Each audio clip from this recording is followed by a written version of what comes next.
Hello friends, कैसे हैं आप सब। तो डियर, आज का जो क्लास है ये क्लास 7 का चैप्टर 4 है वायु। और इस चैप्टर से रिलेटेड हम लोग एमसीक्यू करने वाले हैं। बाकी 3 चैप्टर का जो है लिंक आपको डिस्क्रिप्शन बॉक्स में मिल जाएगा या प्लेलिस्ट में भी जाके देख सकते हैं। तो देखिए, चैप्टर का डिस्कशन जो है ये आपका अलग से चलता है और एमसीक्यू का अलग से चलता है, जहाँ पे हम लोग चैप्टर वाइज जो है आपका एक एक चैप्टर को डिस्कस करते हैं और फिर उसका एमसीक्यू भी करते हैं, ठीक है। और जब एमसीक्यू का क्लास में हम लोग यहाँ पे कोई डिस्कशन नहीं करते, क्योंकि ये जो क्वेश्चन रहेगा ये आपका इसी चैप्टर और एनसीईआरटी की बुक से ही रहेगा, ठीक है ना। इसलिए तो पहला क्वेश्चन है आपका कि ओजोन गैस वायुमंडल की डैश परत में मौजूद होती है। समताप मंडल, बहिमंडल, सौरमंडल, मध्यमंडल। तो याद रखिएगा, ओजोन गैस जो है ये वायुमंडल के समताप मंडल में मौजूद होती है।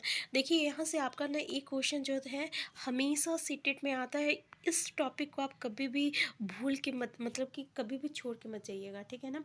इसका 100% एक एक पॉइंट से यहाँ से क्वेश्चन आपका बनता है। नेक्स्ट है, पृथ्वी पर अवरोधित आने वाली ऊर्जा कहलाती है। ग्लोबल वार्मिंग, ग्रीन हाउस, जलवायु और आतपन।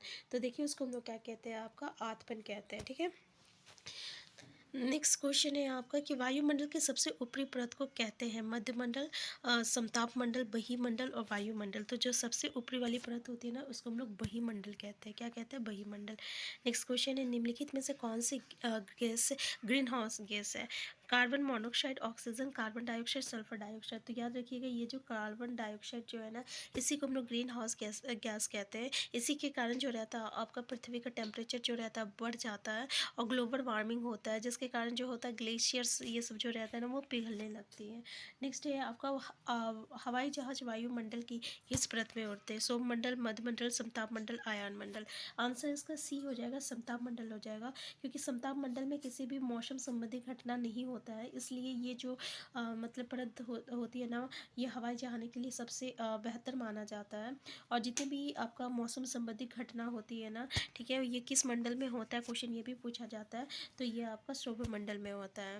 नेक्स्ट क्वेश्चन है, निम्नलिखित में से कौन सा युग्म सुमेलित है? पहला, वर्ष भर लगातार निश्चित दिशा में चलने वाली पवन अस्थानीय पवन कहलाती है। नेक्स्ट है, विभिन्न ऋतुओं में अपनी दिशा बदलने वाली पवन मौसमी पवन कहलाती है। नेक्स्ट है, किसी छोटे क्षेत्र में वर्ष या दिन के किसी विशेष समय में चलने वाली पवन अस्थायी पवन कहलाती है। देखिए, स्थानीय मतलब तो समझ में आ रहा है किसी जगह पे, तो किसी छोटे क्षेत्र या किसी दिन में बोल रहा, तो ये स्थानीय होना चाहिए था, तो ये तो उल्टा हो गया है। और ये जो है आपका तो यहाँ पे उल्टा बोल दिया है। यहाँ पे होता अस्थाई, जो वर्ष भर लगातार एक ही दिशा में चलता है उसको अस्थाई कहते हैं। और जो स्थानीय होता है जो किसी क्षेत्र पे होता है, जैसे कि अगर समुद्री इलाका में देखें या रेगिस्तान इलाका में जो लू चलती है, तो ये आपका स्थानीय हो जाएगा। और ये जो मौसमी पवन जो रहता है ये हमेशा जो है अपना दिशा जो रहता है बदलते रहता है, इसलिए केवल दूसरा वाला सही है। नेक्स्ट क्वेश्चन है, निम्नलिखित कथनों को ध्यानपूर्वक पढ़िए। पहला, वायु दाब का क्षैतिज वितरण किसी स्थान पर उपस्थित वायु के ताप के द्वारा प्रभावित होता है। निम्न दाब क्षेत्र बादल युक्त आकाश एवं नम मौसम के साथ जुड़ा है। उच्च वायु दाब के कारण स्पष्ट एवं स्वच्छ आकाश होता है। वायु सदैव उच्च दाब क्षेत्र से निम्न दाब क्षेत्र की ओर गमन करती है। तो इसमें से कौन कौन सा स्टेटमेंट सही है? तो देखिए, अगर देखा जाए तो ये तो आपको पता है कि टेम्परेचर यानी सॉरी, ये जो आपका एयर जो रहता है ना या वायु जो रहता है ये हमेशा हाई टेम्परेचर से लो टेम्परेचर की ओर बहता है, ठीक है। यानी जहाँ पे गर्म हवा रहेगा वो जो रहता है वहाँ से हटता है और उसकी जगह कौन सा आता है? हाँ, आपका ठंडी हवा आता है, ठीक है। तो हाई टेम्परेचर से लो टेम्परेचर की ओर बढ़ता है और उच्च वायु दाब के कारण जो रहता है अस्पष्ट और स्वच्छ आकाश होती है। और निम्न दाब क्षेत्र जो रहता है बादल युक्त आकाश या नम मौसम के साथ जुड़ा होता है, ठीक है। तो इस चार स्टेटमेंट सही है। नेक्स्ट है, समताप मंडल से संबंधित निम्नलिखित कथनों में से कौन सा कथन सत्य है? पहला, सौरमंडल का ऊपर का भाग समताप मंडल कहलाता है। ये पर बादल एवं मौसम संबंधी घटनाओं से लगभग मुक्त होती है। ओजोन गैस की परत समताप मंडल में ही होती है। तो देखिए, कौन सा स्टेटमेंट सही है? दो स्टेटमेंट पहले यहाँ पे समताप मंडल से के बारे में बताया जा रहा है कि इससे संबंधित। तो हम बताए थे कि सौरमंडल में मौसम संबंधी जो है घटनाएं होती हैं। और इस समताप मंडल में मौसम संबंधी कोई भी घटना नहीं होती, यानी लगभग मुक्त होती है, और इसीलिए इसी मंडल में जो रहता है आपका वो हवाई जहाज उड़ता है। ठीक है, तो और ठीक सौर मंडल के ऊपर जो रहता है समताप मंडल होता है, और ओजोन गैस की परत जो है आपका वो भी इसी मंडल में पाया जाता है। आंसर क्या हो जाएगा? आंसर डी हो जाएगा। नेक्स्ट है आपका कि वायुमंडल की कौन सी परत वायु वाहनों को उड़ाने के लिए सबसे अनुकूल परिस्थितियों को प्रदान करता है? अभी भाई हम लोग डिस्कस कर चुके हैं सौरमंडल, समताप, मध्य वही। आंसर क्या हो जाएगा? आंसर बी हो जाएगा, समताप मंडल हो जाएगा। नेक्स्ट क्वेश्चन है कि निम्नलिखित कथनों में से कौन सा कथन सत्य है? सूर्य की आने वाली वो ऊर्जा जिसे पृथ्वी रोक लेती है आतपन कहलाती है। सूर्य ताप की मात्रा पृथ्वी पर हर जगह एक समान होती है। कौन सा स्टेटमेंट सही है? तो देखिए हर जगह एक समान नहीं होती, ये आपको भी पता है। ठीक है, लेकिन हाँ ये देखिए कि जो सूर्य से जो आने वाली ऊर्जा रहती है पृथ्वी रोक लेती है, उसी को हम लोग क्या कहते हैं? आतपन कहते हैं। तो पहला ही स्टेटमेंट जो रहेगा ये आपका सत्य कथ है रहेगा। ठीक है, नेक्स्ट क्वेश्चन है निम्नलिखित कथनों पर विचार कीजिए। पहला, वायुमंडल में सबसे अधिक नाइट्रोजन गैस पाई जाती है। दूसरा, जब हम सांस लेते हैं तब ऑक्सीजन के साथ फेफड़ों में कुछ नाइट्रोजन ले जाते हैं। पौधे अपने जीवन के लिए नाइट्रोजन की आवश्यकता को वायुमंडल से पूरा करता है। तो देखिए कौन सा स्टेटमेंट सही है? तो देखिए यहाँ पे वायुमंडल से पूरा नहीं करता है। हम आपको बता दें कि आपको दलहन वाला पेड़ या पौधे के बारे में हम लोग पढ़े थे। इसमें क्या होता है, जैसे कि दलहन वाला, जैसे कि पल्सेस, जैसे कि चना हो गया, दाल हो गया, इस तरीके का जो पेड़ पौधे होते हैं ना, तो इसके जो ये होती है ना जड़, इसमें एक तरह का जीवाणु यानी बैक्टीरिया पाए जाते हैं जिसको हम लोग रिजोबियम कहते हैं। क्या कहते हैं? रिजोबियम कहते हैं। तो ये जो रिजोबियम है ना, ये एटमॉस्फेयर से, वायुमंडल से डायरेक्ट जो रहता है नाइट्रोजन को लेता है और उसको नाइट्राइट या नाइट्रेट में कन्वर्ट कर देता है। नाइट्राइट और नाइट्रेट में, ठीक है, नाइट्रेट में कन्वर्ट कर देता है, और इसको जो रहता है प्लांट कंज्यूम करता है। यानी ये वायुमंडल से जो रहता है नहीं लेता है। अब नाइट्रोजन को वायुमंडल से नहीं लेता है और अपनी आवश्यकता पूरी नहीं करता है, तो ये स्टेटमेंट गलत हो गया। बाकी हम लोग को पता है कि सबसे ज़्यादा जो गैस है जो एटमॉस्फेयर में पाया जाता है वो आपका क्या है? तो वो आपका नाइट्रोजन है ना, नाइट्रोजन। तो पहले ही स्टेटमेंट जो रहेगा ये आपका करेक्ट आंसर हो जाएगा। सॉरी, पहला और दूसरा ये भी है, जब हम लोग ऑक्सीजन सांस लेते हैं तो उसके साथ साथ कुछ नाइट्रोजन भी चला जाता है। पहला दूसरा बिल्कुल सही है, तीसरा सिर्फ गलत है। ठीक है, तो आंसर ए जो रहेगा करेक्ट आंसर हो जाएगा। नेक्स्ट क्वेश्चन है वायु में सबसे अधिक मात्रा में पाई जाने वाली गैस डैश है? तो इस पहले अब डिस्कस कर चुकी है हम लोग की कौन सा है? नाइट्रोजन है।